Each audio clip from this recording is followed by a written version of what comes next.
You can't make this shit up.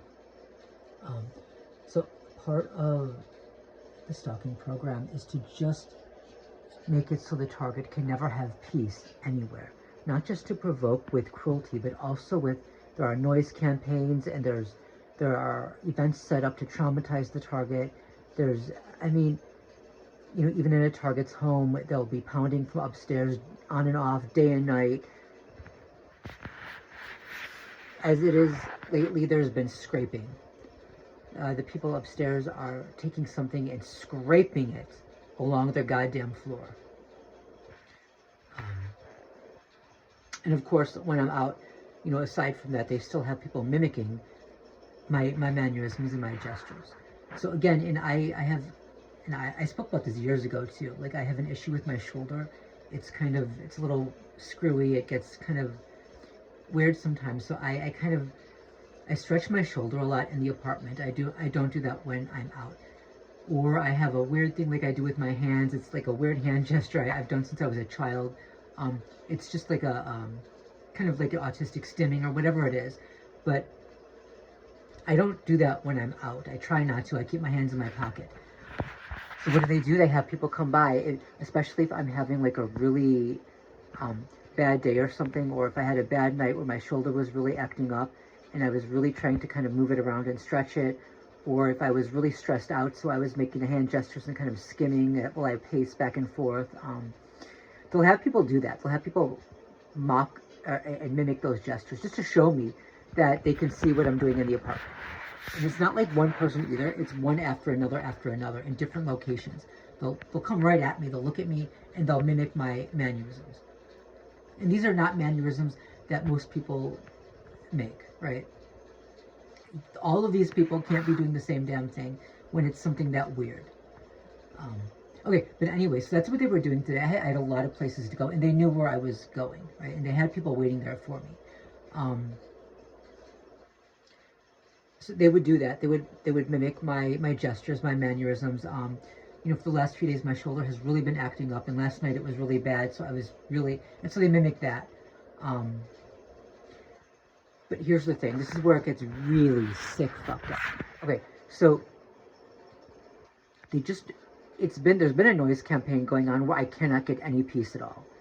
Like, on and off, there's the scraping from upstairs. Like, he's scraping something across the goddamn floor. So that's been going on at home. It happens at night too, or it'll be quiet for a while and then something will drop right on his floor, which is my ceiling.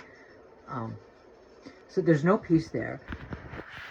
Then I got to one location, right? And there was no way, I had to stay there for at least an hour, right? But I didn't have to stay in one specific spot. I'm not going to say where I went. It just gives people too much information. I don't want other people starting to follow me around too. But there was this young child screaming, just screaming so loud. And it was, you know, it's very disturbing. Like, because people, you know, you're an adult, you care about kids. When it seems like one is in pain or suffering, you know, it's disturbing. And this happened, this went on for the entire hour, except for one thing. It was getting worse and worse, and it was very disturbing, and it was frustrating, and I'm getting tense, right? It's just, it doesn't stop. I'm trying to figure out where it's coming from, and it's weird because it seems like it's like in surround sound. Then I walk over, and it looks like there's this couple, you know, like standing along the side, and it's a woman, and then there's another woman there, and I don't know if they were together, but it was weird. And then there was kind of a man, and I assume he was with them. He was looking over at them. She had a stroller, okay? So I'm thinking, and none of them were attending to this kid who was just wailing so loud. Like, what the fuck was wrong? I'm thinking, what is going on? You know, and you know, with the sex trafficking and the Epstein files and shit, you don't know what these sick fucks are doing to kids. Like, they can do it out in the open now. Like, with ICE going on, they can commit all their crimes out in the open. They can abduct people. They can do anything. So I walked over there. I'm like, what is going on? And I looked in, and there was nothing in the stroller. There was no child. I'm not going to say nothing, but there was no child, and yet the sound was coming from the scroll, the buggy, the stroll, whatever that was. Okay, there was no kid in there, but the sound was coming from there. They had a fucking radio or speaker in there that was doing that. They were trying to traumatize people. This is what we say when we mean they create trauma everywhere. Wherever the target goes, they create trauma, including noise campaigns. There was no kid there. And I had to go one more place before I went home.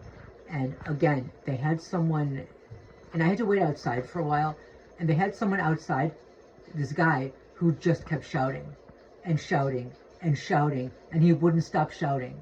And it was irritating, like shouting. It was like no peace.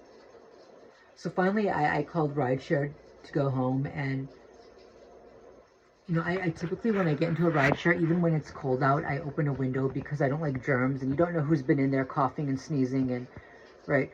So I open the window a little, and as we're walking out, there's these guys on one side, a woman on the other, and it looked like the guys kind of, not just, they threw something at the car, not violently, just they threw it, like where it would hit, and I would know it hit. And then the woman on the other side was laughing hysterically. So that was my day-to-day. These are sick fucks, and it's all part of the same thing. What you see in the Epstein files, the sex trafficking, is the same thing as the gang stalking. It's trauma-based mind control. They have numerous different ways of traumatizing people and hurting people and making money off of it. I mean, they put it online. They fucking, I mean, they put cameras in the homes of targets, and they put it on the fucking dark web, right? And the trauma they create. Even it was in the files that, like, something about, like, trauma leading to some kind of psychic awareness or spiritual awakening. They're trying to traumatize people, whether it's actual sex trafficking or gang stalking, which is a form of trafficking because other people are paying to watch what happens to the targets. It's all the same thing. They're all working for the same goddamn psychopaths at the top. This is trauma-based mind control. These people are as filthy sick as anyone can get. But you know what? At this point, the masses who go along with it are just as bad as the psychopaths who went along with the trafficking on those islands. They know what they're doing. They know they're hurting people. They know they're destroying people. They know they're violating people, including sexually, and they don't care. Someone in power told them that it's okay, and so they believe it's okay, and they do it. They're no better.